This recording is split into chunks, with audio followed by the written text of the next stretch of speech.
Welcome बच्चों, let's see today the third question. ठीक है, देखिएगा थर्ड क्वेश्चन में क्या बोला है। थर्ड क्वेश्चन में बोला है आपको क्या करना है, subtract 2a minus 3b plus 4c from the सम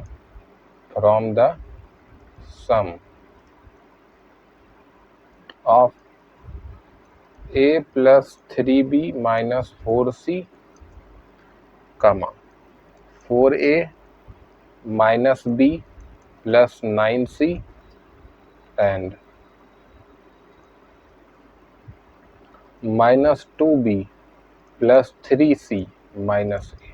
ठीक है, आपको ये वाला टर्म है, देखो मैं आपको दिखाता हूँ, ये वाला जो टर्म है, ठीक है, ये वाला जो टर्म है, इस टर्म को ये तीनों टर्म के सम से सब्ट्रैक्ट करना है। ठीक है, चलो तो करते हैं आंसर। देखिए, सबसे पहले हम इन तीनों का सम करना होगा, तो सम करते हैं बेटा। तो सम करने के लिए क्या करेंगे, एक तो ऑप्शन है आपके पास ट्रेडिशनल कि सबको प्लस प्लस करके लिखो, फिर सबको एक साथ लाओ, फिर वो करो। और एक आसान मेथड है कि जैसे आप एडिशन में करते थे ना, एक के ऊपर एक नीचे लिख के, वैसे ही एक के ऊपर एक नीचे लिख के आप यहाँ पे भी कर सकते हो। बस आपको ध्यान क्या रखना है कि जो वेरिएबल है उसी के नीचे उसका, मतलब कि जैसे इस टर्म में वेरिएबल ए था, तो इसके नीचे दूसरे एक्सप्रेशन का भी ए ही आएगा, इसके नीचे बी ही आना चाहिए, इसके नीचे सी ही आना चाहिए। ठीक है, तो यहाँ पे तो इन दोनों में तो एक ही पैटर्न में लिखा हुआ है, जैसे यहाँ ए का था, बी का था, सी का था, यहाँ भी ए का है, बी का है, सी का है। तो ये तो इसमें तो कोई आपको परेशानी नहीं होगा। लेकिन ये वाला जो टर्म है, इसमें देखो बी है, सी है और ए है, यहाँ पे उल्टा पुल्टा किया हुआ है, तो हम लोग उसको ए को यहाँ लिख देंगे, प्लस नहीं है, यहाँ पे माइनस है, तो यहाँ माइनस 2b लिख देंगे और 3c यहाँ लिख देंगे। इससे कोई फर्क नहीं पड़ता, अगर तुम ए को इधर लिख दो, बी को इधर ले आओ, सी को बीच में ले आओ, इससे कोई फर्क नहीं पड़ता। ठीक है, कम्यूटेटिव होता है, कम्यूटेटिव लॉ पढ़ा है ना कि a plus B is equal to B plus सी।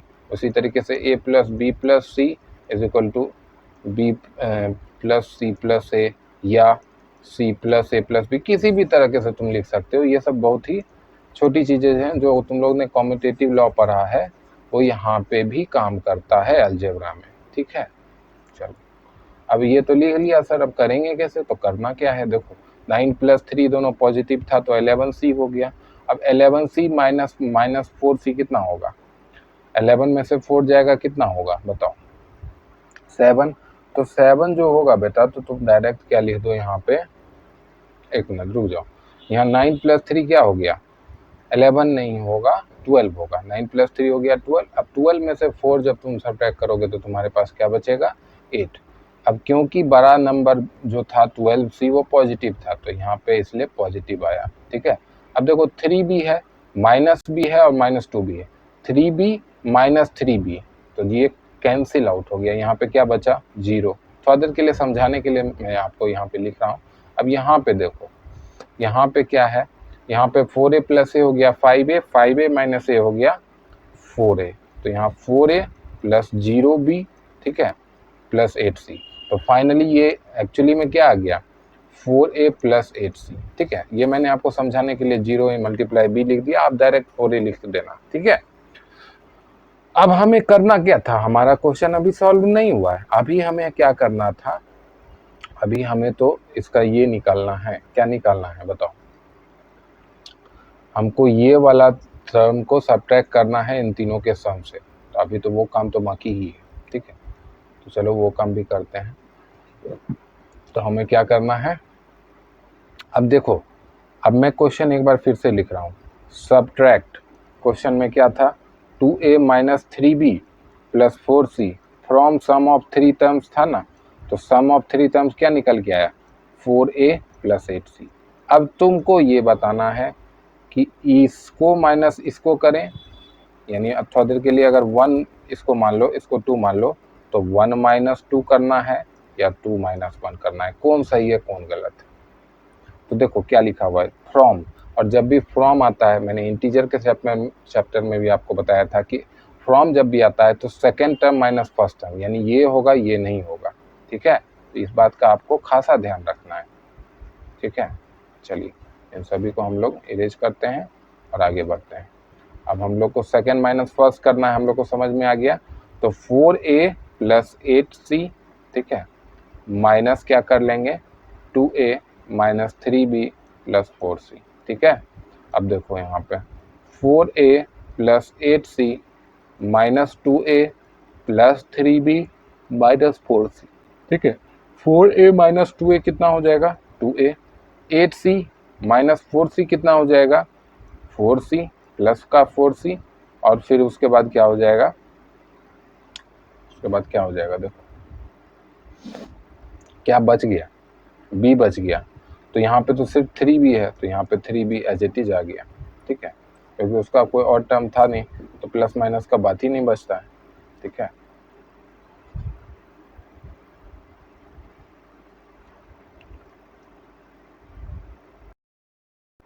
चलो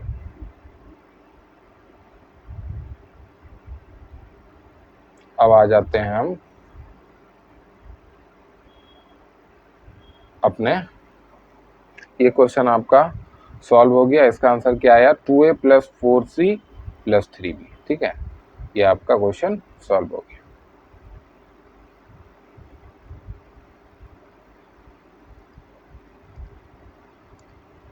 क्वेश्चन नंबर 4 देखेंगे, ठीक है। इसी एक्सरसाइज का क्वेश्चन 4 देखते हैं। अरे जस्ट अ मिनट, क्वेश्चन 4 देखो, इसमें क्या बोला है, subtract the some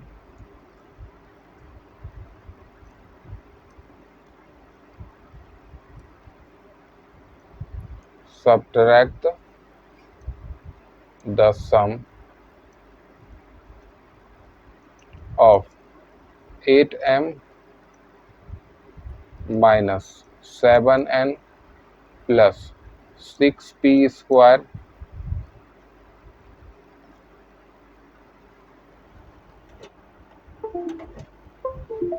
and minus 3m minus 4n minus p square from the sum of 2m plus 4n minus 3p square and minus M minus N minus P square. अब यहाँ पे ध्यान दो थोड़ा, आपको क्या करना है, subtract the sum of this and this, ठीक है। इन दोनों का सम को इन दोनों के सम में से सब्ट्रैक्ट करना है। तो सबसे पहले दोनों का सम निकालना होगा, उसके बाद सब्ट्रैक्शन की बात करेंगे, ठीक है। तो सम 1 यहाँ पे कर लेते हैं और सम 2 यहाँ पे कर लेते हैं, ठीक है।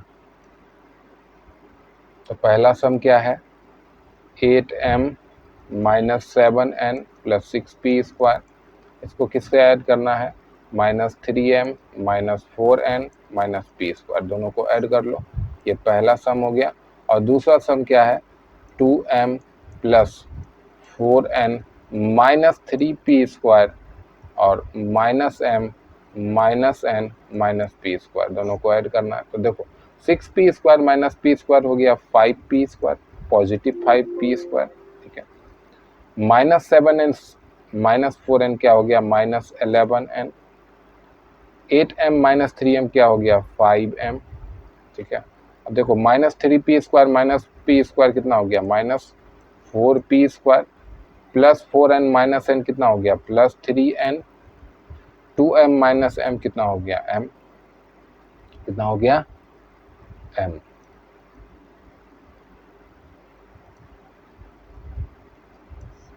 तो ये पहला सम आ गया, ये दूसरा सम आ गया। अब क्वेश्चन फिर से लिखो, अब मैं ये आपको बार बार क्यों बोलता हूँ, क्वेश्चन फिर से लिखो ताकि आपको कंफ्यूजन ना रहे, ठीक है। Subtract sum of this and this था ना, तो sum of this and this क्या आया, 5m minus 11n plus 5p square, ठीक है। उसके बाद from the sum of this and this का क्या आया, m plus 3n minus 4p square, ठीक है। तो दिस फ्रॉम दिस, तो 2 माइनस 1 करोगे 1 माइनस 2 करोगे 2 माइनस 1, अभी मैंने आपको समझाया। तो m प्लस 3n, ठीक है, माइनस 4p स्क्वायर, इसको भी देखो तुम ऐसे फॉर्म में कर सकते हो, वो भी मैं आपको सिखा देता हूँ। देखो सबसे पहले तो ए सेम कोफिशिएंट का नीचे नीचे रखना, कोफिशिएंट समझ में आता है ना, ये जो m है n है p स्क्वायर है, ये सब कोफिशिएंट है, ठीक है। ये सब छोटा छोटा टर्म आपको समझ में आना चाहिए। अब देखो ये जो नीचे वाला जो साइन है ना, उसको सिर्फ बदल देना है, तो ये हो गया नेगेटिव, ये हो गया पॉजिटिव, नीचे वाला का सिर्फ बदलना है, क्योंकि जब तुम नेगेटिव करते हो एक ही एक्सप्रेशन का बदलेगा ना, जब इसको माइनस इसको करोगे तो इसका सारा जो है साइन बदल जाएगा, इसका पॉजिटिव था तो नेगेटिव हो जाएगा, नेगेटिव था तो पॉजिटिव हो जाएगा, इसका पॉजिटिव था तो नेगेटिव हो जाएगा। अब देखो इस साइन को भूल जाओ, ये जो नेगेटिव पहले से था, पॉजिटिव पहले से था, पॉजिटिव पहले से था, ये सब भूल जाओ। यहाँ माइनस 4p स्क्वायर है और यहाँ अब माइनस 5p स्क्वायर है, तो दोनों ऐड होगा तो माइनस 9p स्क्वायर हो जाएगा। समझ में आया। अब उसके बाद यहाँ प्लस 3n है और यहाँ प्लस 11n है, पहले वो माइनस 11 था, लेकिन जब सब्ट्रैक्शन करने लगे तो उसका साइन चेंज हुआ, तो 3n और 11n कितना हो गया, प्लस कितना हो जाएगा 14n। तो बीच बीच में लैग करता है, सॉरी, प्लस 14n। अब देखो m माइनस 5m कितना हो जाएगा, माइनस 4m, कितना हो जाएगा माइनस 4m, ठीक है। तो इसका फाइनल आंसर क्या आ जाएगा बेटा, minus 4m plus 14n minus 9p square, ठीक है। आपके बुक में हो सकता है इसको ऐसे लिखा हो, तो आप ऐसे भी लिख लो, minus 9p square plus 4m, sorry minus 4m plus 14, ठीक है। जो भी होगा आंसर जो है वो यही होगा, बस इसका अरेंजमेंट अलग अलग हो सकता है। तो ये आपका फोर्थ क्वेश्चन भी सॉल्व हो गया। अब इसी तरीके से फिफ्थ क्वेश्चन की तरफ आते हैं बेटा। फिफ्थ क्वेश्चन में ध्यान दीजिए क्या बोला है। फिफ्थ क्वेश्चन में बोला है subtract the some,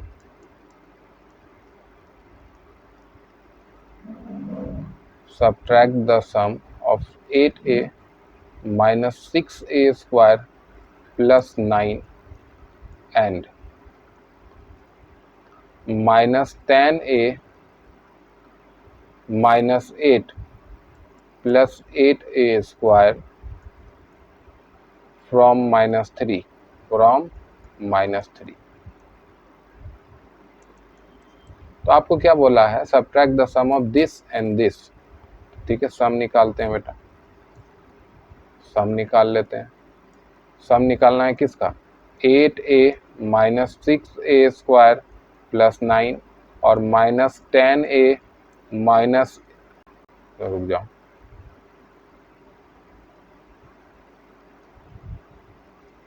minus 10a plus 8a square minus 8, इन दोनों का सम निकालना है ना बेटा। तो 9 माइनस 8 क्या होगा, 1, positive 1। 6 minus 6a square plus 8a square कितना होगा, प्लस 2a स्क्वायर, ठीक है। 8a माइनस 10a कितना होगा, माइनस 2a। तो minus 2a plus 2a square plus 1, ये दोनों, इन दोनों का सम आ गया। अब एक बार फिर से क्वेश्चन लिख लो कि सबट्रैक्ट द सम, सम लिखने की जरूरत नहीं है, दोनों का सम क्या निकल के आई है। तो subtract minus 2a plus 2a square plus 1 from minus 3, ठीक है। तो चलो देखो,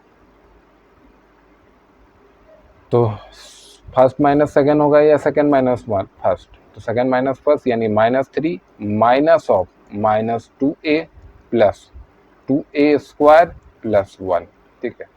तो यहाँ देखो minus 3 minus minus positive 2a minus positive negative 2a² negative positive -1। ठीक है, तो अब देखो -2a² प्लस 2a -3 और -1 हो गया -4। ठीक है, तो फाइनल आंसर इसका क्या निकल के आया, -2a² प्लस 2a -4। क्लियर बात है बेटा, चलें आगे बढ़े। चलिए 6th क्वेश्चन देखते हैं।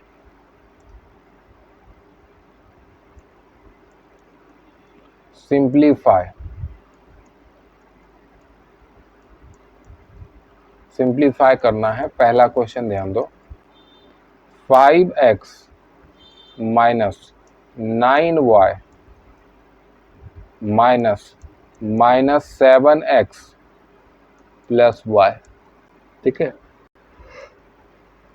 चलो इसे सिंप्लीफाई करना, जैसे कि 5 रुक जाओ, मार्कर बदल लेते हैं। चलो ये तो बहुत ही आसान सा क्वेश्चन है, बस आपको ब्रैकेट खोलना है। ये ब्रैकेट के बाहर कुछ नहीं था तो एज इट इज, लेकिन ये ब्रैकेट के बाहर नेगेटिव है, तो नेगेटिव मल्टीप्लाई नेगेटिव 7x कितना हो जाएगा, पॉजिटिव 7x। फिर नेगेटिव मल्टीप्लाई पॉजिटिव y कितना हो जाएगा, नेगेटिव y। ठीक है, तो देखो पॉजिटिव 5x और पॉजिटिव 7x कितना हो गया, positive 12x। Negative 9y negative y कितना हो गया, नेगेटिव 10y। आ गया आंसर, क्या दिक्कत था इसमें।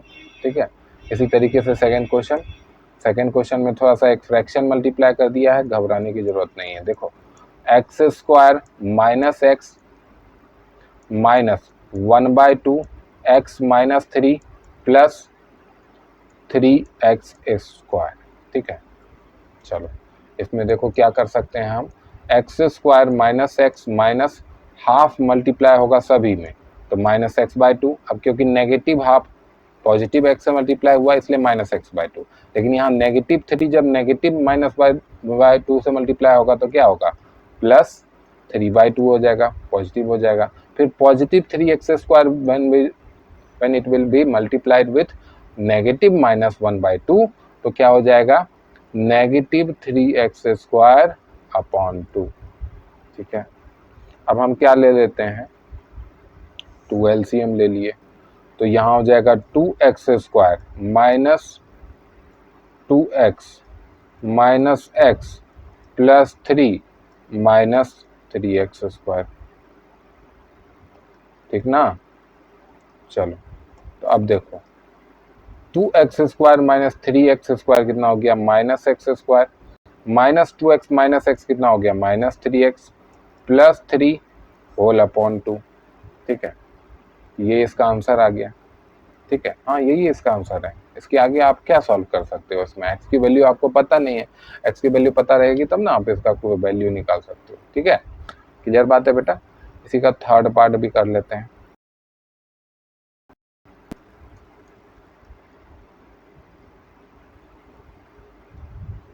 चलिए देखिए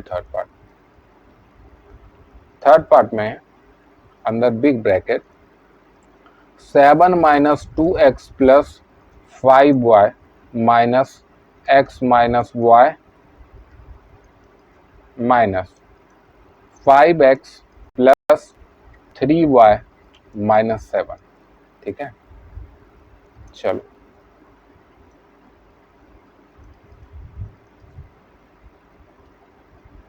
कुछ भी नहीं, आपको ब्रैकेट्स तोड़ना है पहले और उसके बाद अरेंज करके ऐड कर देना है। 7 माइनस 2x, इस बड़े ब्रैकेट के बाहर में कोई भी साइन नहीं था तो एज इट इज लिखो, 7 minus 2x plus 5y minus अंदर ब्रैकेट x माइनस y। अब ये नेगेटिव सबसे मल्टीप्लाई होगा तो negative 5x negative 3y positive 7। अब सिमिलर जो टर्म है, जैसे x वाला टर्म है, हाँ एक और यहाँ पे टूटना था, इसको भी हम लोग यहाँ पे तोड़ ही देते हैं। ये जो था इसको भी तोड़ना था, तो क्योंकि ब्रैकेट के अंदर में ब्रैकेट के बाहर नेगेटिव है तो ये पॉजिटिव हो जाएगा और ये नेगेटिव ही रहेगा और ये पॉजिटिव हो जाएगा। ठीक है, क्योंकि नेगेटिव पॉजिटिव हो गया, ये नेगेटिव था पॉजिटिव हो गया, और x जो है वो पॉजिटिव था नेगेटिव हो गया। अब चलो तो -2x minus x minus 5x, ये सब x का टर्म था, plus 5y plus Y minus 3y, ये सब y का टर्म था। अब कांस्टेंट वाला 7 प्लस 7, ठीक है। अब एक बार काउंट कर लो कि सारा टर्म हम लोग ने लिखा कि नहीं। यहाँ देखो 1 2 3 4 5 6 7 8 टर्म है, तो यहाँ भी 8 टर्म होना चाहिए। तो यहाँ 6 6 एंड 2, हाँ 8 टर्म है, सब कुछ सही है। तो -2x minus x minus 5x कितना हो जाएगा आपका -8x, ठीक है। प्लस 5y प्लस y कितना हो जाएगा 6y, 6y माइनस 3y कितना हो जाएगा प्लस का 3y, और यहाँ पे 7 प्लस 7 14। तो आप लोग ने देखा कितनी आसानी से हम लोग ने आंसर इसका निकाल लिया, 8x प्लस 3y प्लस 14। इसी तरीके से इसका फोर्थ पार्ट भी करेंगे बेटा। फोर्थ पार्ट में देखो क्या बोला है। फोर्थ पार्ट में बोला है 1/3 y square minus 4/7 y plus 5 under bracket minus 2/7 y minus 2/3 y square plus 2 under bracket minus under bracket 1/7 y minus 3 plus 2y square under bracket, ठीक है। चलिए आगे बढ़ते हैं और इसे सॉल्व करते हैं।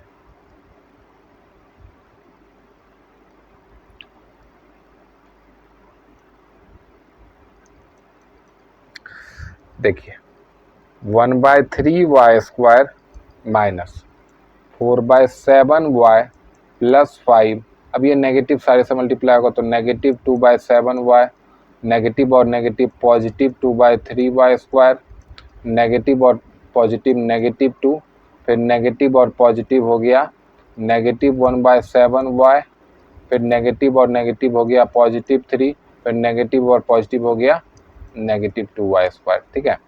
अब देखो y स्क्वायर वाला टर्म है, y का टर्म है और एक कांस्टेंट टर्म है, तो y स्क्वायर वाला टर्म को सबको एक साथ करो, 1/3 y square plus 2/3 y square minus 2y square under bracket plus, अब सारे y वाले टर्म को एक साथ करो, -4/7 y minus 2/7 y minus 1/7 y, ठीक है। अब सारे कांस्टेंट टर्म को एक साथ करो, कांस्टेंट टर्म यानी 5 माइनस 2 प्लस 3, ठीक है। अब सारे टर्म लिखे हैं कि नहीं एक बार काउंट कर लेते हैं, तो 1 2 3 4 5 6 7 8 9, तो यहाँ भी देखो 3 प्लस 3 प्लस 3 9, हाँ सारे टर्म है बेटा, ठीक है। चलिए आगे बढ़ते हैं।